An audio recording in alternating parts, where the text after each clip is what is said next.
Welcome to Still Unanswered. I'm Maya Ellington. Today we're returning to a case that has haunted communities across North Carolina for more than 2 decades: the disappearance of 9-year-old Asha Degree.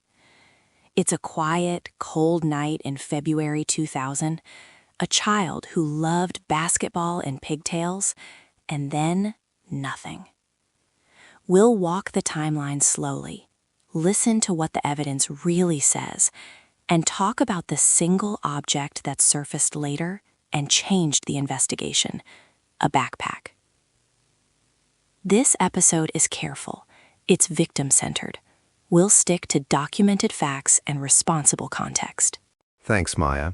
I'm Dr. Leon Carter. I've worked on missing child investigations across the Southeast, and I want to underline what you said. This is a case that demands patient attention to detail. Asha Degree vanished during the early morning hours of February 14, 2000, Valentine's Day, outside Shelby, North Carolina, in the Falston community of Cleveland County. She was 9 years old, a fourth grader, and the circumstances of her leaving home are unusual in ways that are important for investigators and listeners to understand. Let's slow that night down. The family, Harold and Akila Degree and Asha's brother O'Brien, had been at church and with relatives that Sunday evening. It was cold, rainy, windy, conditions the FBI has pointed out repeatedly. Around 8:30 p.m., there was a local power outage caused by a nearby car accident. The house was dark for a while, and then the power came back late that night. The kind of small disruptions a family remembers forever. Right, and those small disruptions matter when you're reconstructing behavior. Harold Degree, the father, worked a third shift. He came home around 12:30 a.m., checked on the children, watched some TV. Investigators have said that at about 2:30 a.m., Harold checked again. Both children were asleep in their shared bedroom. There was no sign of forced entry, no obvious disturbance inside the home. Yet sometime between that check and the morning, Asha left the house. At about 6:30 a.m. on February 14th, Akila went to wake the children for school and found O'Brien sleeping, but Asha's bed empty. She checked the house, checked relatives' homes nearby, at first thinking maybe Asha had slept over somewhere. And when nobody had seen her, the family called 911 within the hour. The response was swift: local officers, search dogs, helicopters, volunteers. Investigators reconstructed that Asha got up sometime after 2:30 a.m., dressed herself, and left the house with her book bag. That act in isolation, leaving with a bag, can look like preparation to run. But we have to look at context.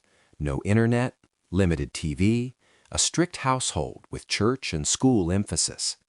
The FBI and local law enforcement have emphasized repeatedly that she did not fit the typical runaway profile.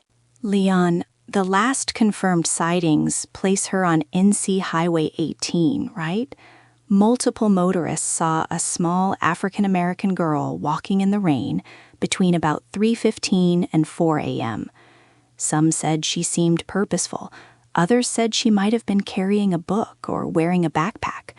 One driver turned around, came back to check on her, and when he approached, she ran off into the woods. That image it's still so vivid. Yes, multiple motorists reported seeing a child walking along Highway 18 in the dark. One motorist in a pickup has said he turned around to check, and when he returned, she ran off the road and into the wooded shoulder. Those eyewitness accounts are important. They confirm she was on the highway that night and suggest she may have been wary of strangers. But they also raise the hard question: who else was moving in that corridor at that hour? So who else? I mean, investigators have mentioned vehicle descriptions. Can you walk listeners through what the FBI has asked the public about? The FBI has publicly asked for tips on a dark green, early 1970s Lincoln Mark IV or a Ford Thunderbird. Those vehicles were described as possibly being in the area and are a vehicle of interest. Beyond that, law enforcement has considered the possibility of a long-haul trucker because Highway 18 links to larger routes. But, and this is crucial, no one has been publicly charged in Asha's disappearance. The agency is still seeking information. Let's talk about the backpack, the single physical object that reappears in the record more than a year later. The commonly reported date for its discovery is August 3, 2001, about 17 months after Asha vanished. It was found by a road crew construction worker operating heavy equipment near NC Highway 18 in Burke County, north of Shelby, in the Laurel Creek area near Morganton and Connolly Springs. The bag was buried. Some accounts say it was wrapped in black garbage bags and sealed with duct tape and buried about 1.5 feet down. That made national headlines. The backpack's discovery was pivotal because its location, roughly 30 to 50 miles from Shelby, depending on the route, implied that a child on foot could not have made that trip alone. That's why investigators say transport by vehicle becomes a necessity in any reconstruction. Forensic testing was done on the bag and its contents: soil, fibers, anything that might tie it to a specific place or person. The results linked the bag environmental-wise to the Burke County location, but there was no usable DNA match to identify a perpetrator at the time. About what was inside the bag, the public record is a little messy because different sources report slightly different inventories. Some widely cited items include a white t-shirt, a clear plastic hair container, a bank passbook, a New Kids on the Block t-shirt, and a Dr. Seuss book, McElligot's Skull, from Asha's school library. Other accounts, circulated in community retellings, mention a Bible and a Chicken Soup for the Teenage Soul book with a missing dedication page. Those details have appeared in audio and online discussions, but aren't as clearly documented in federal press releases. So it's important to say, the bag contained belongings consistent with Asha's life, and some items are corroborated. Some details are reported by secondary sources. Exactly. When we rely on these different reports, we have to flag the difference between documented forensic findings and community recollection or secondary reporting. What is not in dispute is that a book bag connected to Asha was recovered buried along Highway 18 in Burke County in August 2001, and that it had personal items that tied it plausibly to her. The bag placed the investigation into a broader geographic area and confirmed transport was almost certainly involved. There's an evocative detail people discuss a lot, the idea of a dedication page removed from a book, like someone tried to erase a name. Some sources and case followers have highlighted that to suggest intent to obscure identity. Leon, how should listeners interpret that kind of detail when it comes from secondary reporting? Listen, removing or damaging identifying material from an object is a behavior consistent with someone trying to anonymize evidence, but investigators need corroboration, paper fragments, witness testimony, trace evidence to prove when and why that happened. The backpack being buried, wrapped in bags, does point to deliberate effort to hide it. Whether the removal of any page was part of that plan, or whether items were mixed in by other people before burial, simply can't be proven in public records we have. Forensic testing didn't produce a suspect match at the time. It is heartbreaking. Akila and Harold have kept Asha's bedroom essentially unchanged since 2000. And each year they organize a prayer walk, retracing the likely route along Highway 18 to keep attention on the case. They've been visible advocates, participating in interviews, in FBI videos, in community efforts. Akila has said in interviews, paraphrasing, that she still believes her daughter is alive and that someone knows something.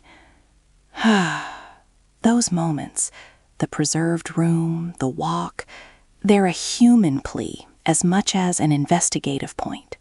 And from an investigative stance, the family's cooperation matters. The Degrees have worked with law enforcement, and investigators have consistently said there's no evidence implicating the parents. Over the years, the case has been handled by the Cleveland County Sheriff's Office, the FBI's Charlotte Field Office, and the North Carolina SBI. The FBI has stated publicly that they believe the case is solvable, and they've continued to seek tips, even issuing an age-progressed image in 2020. Leon, listeners often ask about suspects. Are there named people? Are there arrests? People online have shared names and theories for years. What's the official posture? Officially, there are no charges tied to Asha's disappearance. Investigators have looked at several categories of people: motorists who were in the area that night, local men with histories of inappropriate conduct toward kids, transient or long-haul drivers, and acquaintances in Asha's social circles like church or sports. They've interviewed people, executed search warrants. Some searches were reported around 2020, but public record shows no arrests in relation to Asha. The FBI has asked for information about that dark green 1970s Lincoln T-Bird and continues to follow leads. Wow. And there's been talk of a passing freight train that night. Some say it might have provided cover for movement. What do we know about that element? There's a freight line near parts of Highway 18, and trains do run overnight. Investigators have acknowledged a train could have been passing. Some have speculated it might have masked sounds if someone moved a person or a vehicle. But I want to stress, there's no physical evidence showing Asha boarded or interacted with a train. That idea remains atmospheric, plausible, but unproven. Let's step back and ask the deeper question. Why does this case still pulse? Why does it keep pulling people back? Investigators, the family, communities, after 25 years. Asha's case strikes people because of the contradictions. A structured, two-parent household with church and school emphasis. A little girl who was described as shy but funny, athletic, who followed rules. And then she leaves in the middle of the night in freezing rain. The lack of a body, the buried backpack found many miles away, the absence of a named suspect. Those gaps create a vacuum that gathers attention. And the fact that missing black children historically received less national coverage adds another layer. People wonder why some cases are solved quickly and others remain unresolved for decades. There is a policy dimension, too. In the early 2000s, the Amber Alert systems and interagency practices were different. States were still building out rapid notification tools. Local reporting suggests Asha's disappearance helped sharpen awareness about quick notification and attendance protocols at schools when a child is unexpectedly absent. Those aren't glamorous changes, but they matter. They matter a great deal. The procedural landscape has improved since 2000. Better coordination between schools and law enforcement, wider public alerts. But rural cases present specific challenges: low lighting, long distances between houses, transient traffic, and cross-jurisdictional boundaries. Those factors make early evidence collection and witness canvassing both essential and difficult. I want to ask a practical question for listeners. What should someone do if they think they might have a tip? Leon? If anyone hears or remembers something, no matter how small, call the FBI Charlotte office at 704-672-6100 or the Cleveland County Sheriff's Office at 704-484-4787. Some reports list 704-484-4822 as another contact. You can also submit tips at tips.fbi.gov. There is a reward, combined local and federal, up to $45,000 for information leading to an arrest and conviction. Even modest memories, someone who owned a green 1970s Lincoln or Thunderbird, a contractor who worked roadside in 2001, a neighbor who remembers a car, could be material.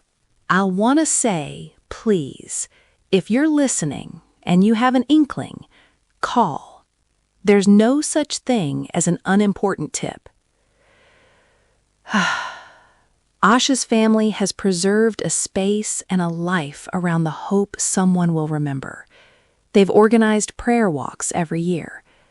That image, the community walking a cold highway at dawn, keeps her story alive.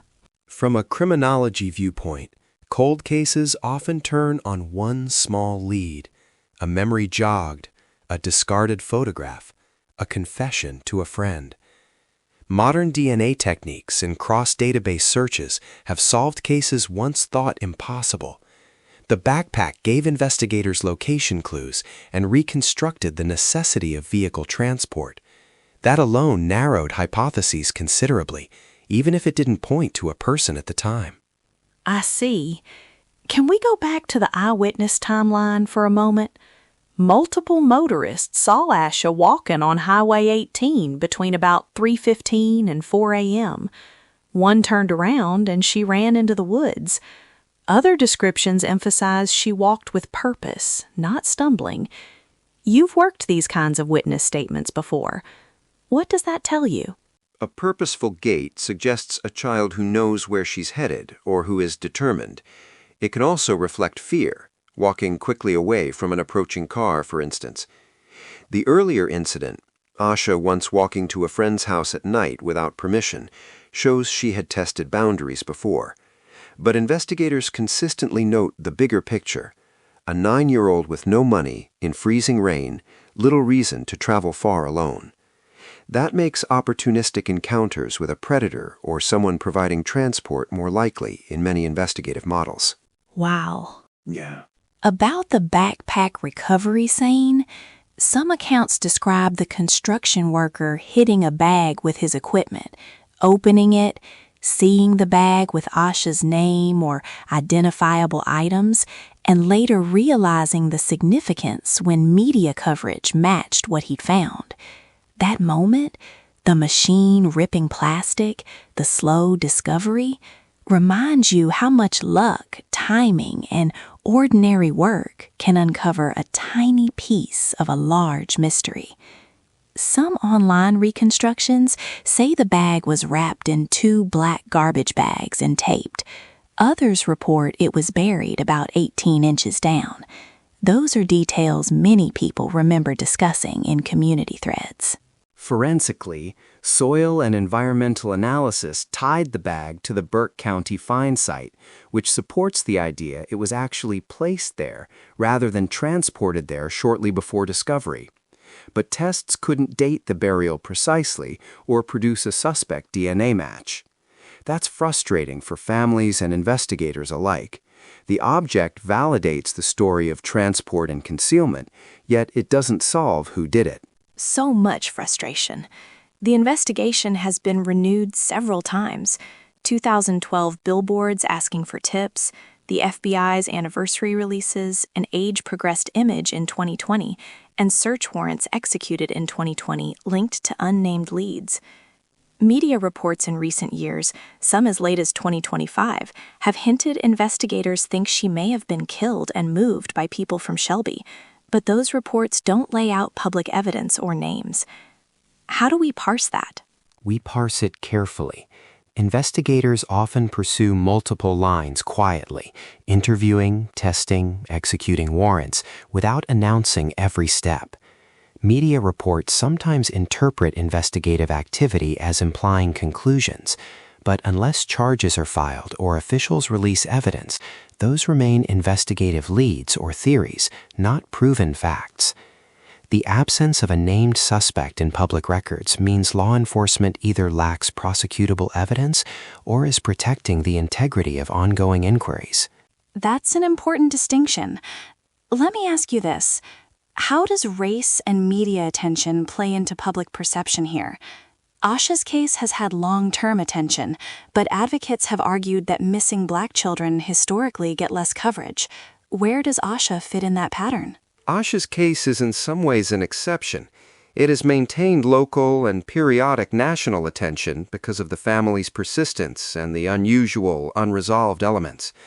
But historically, missing Black children have received less sustained national media coverage than white children.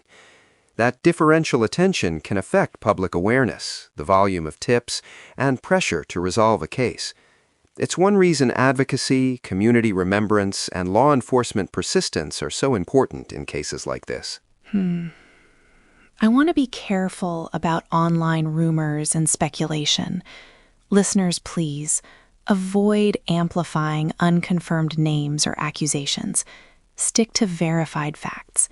If you have a memory, call the FBI.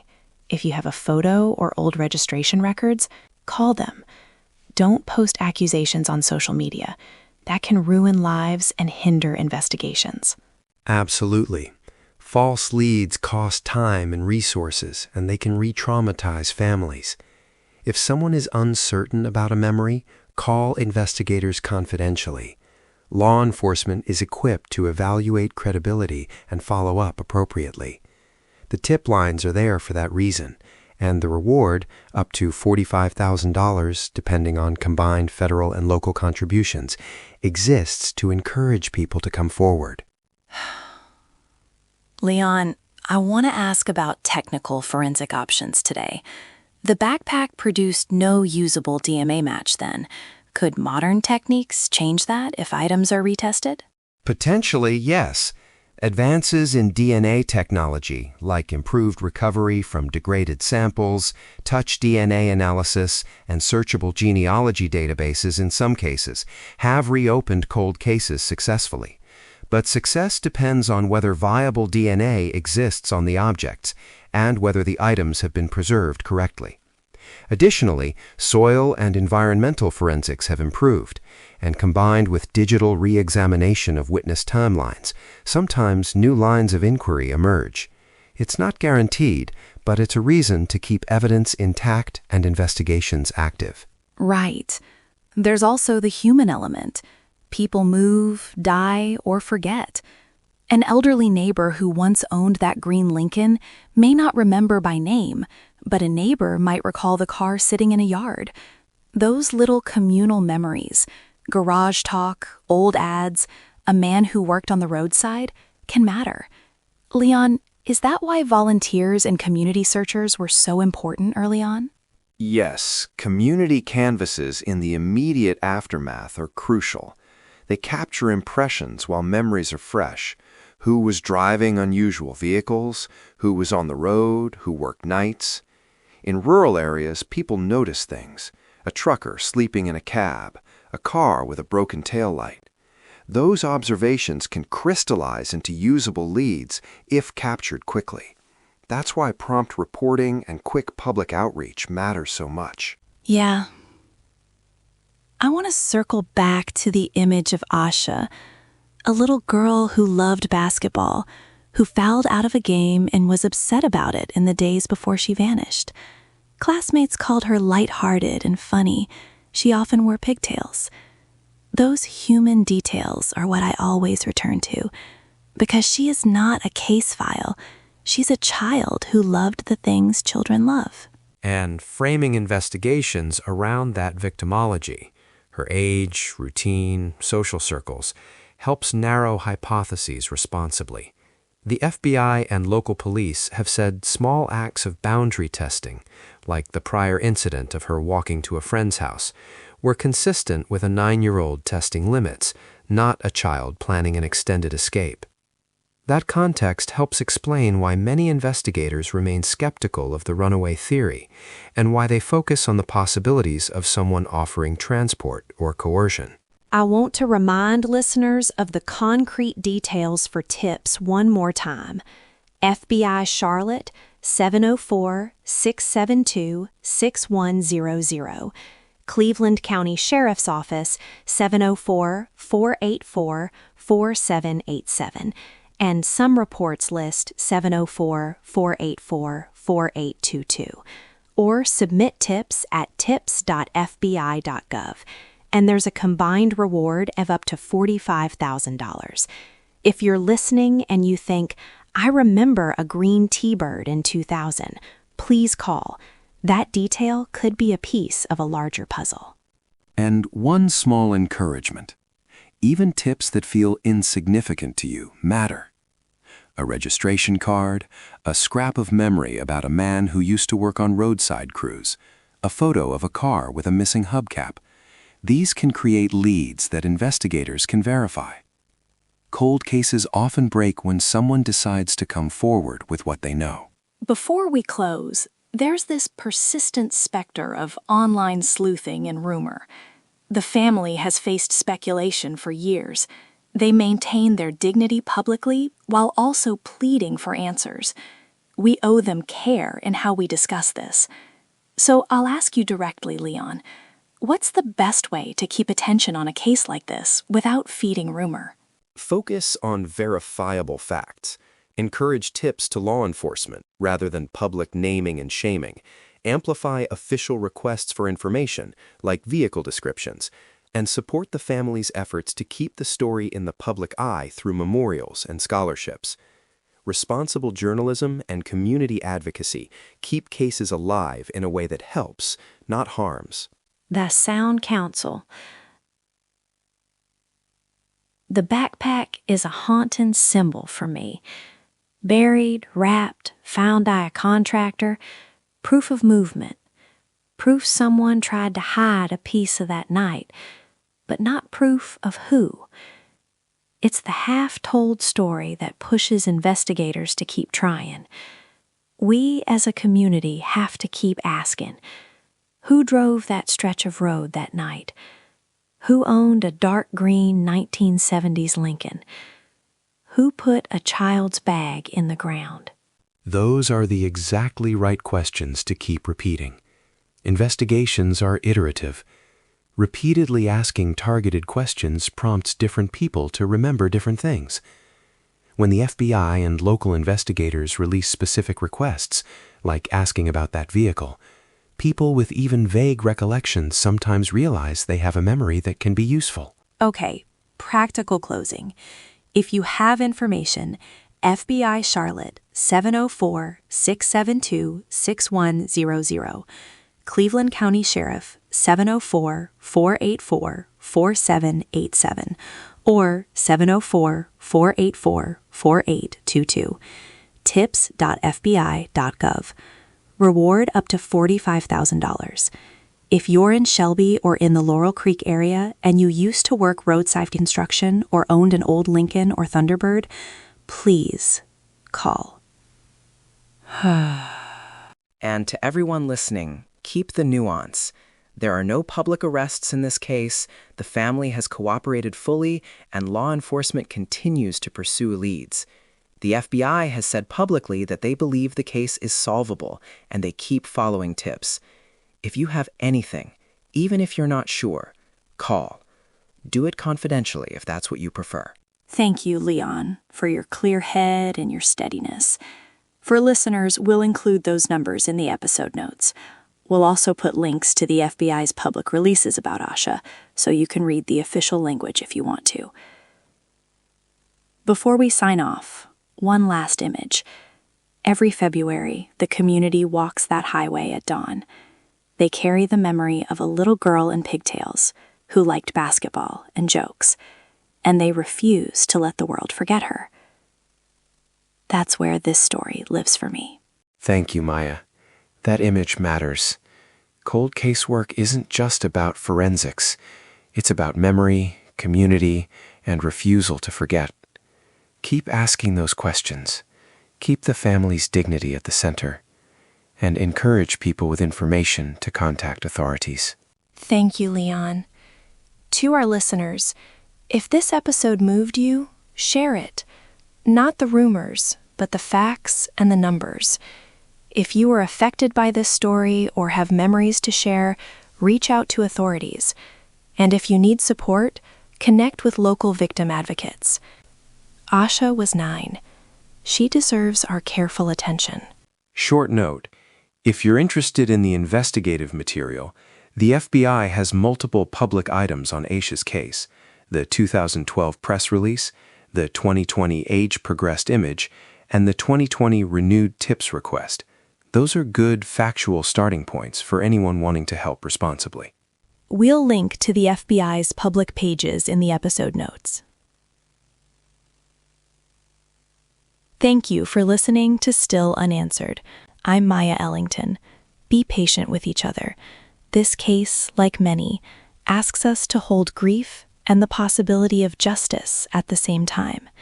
And if you know something, call the FBI at 704-672-6100 or the Cleveland County Sheriff at 704-484-4787.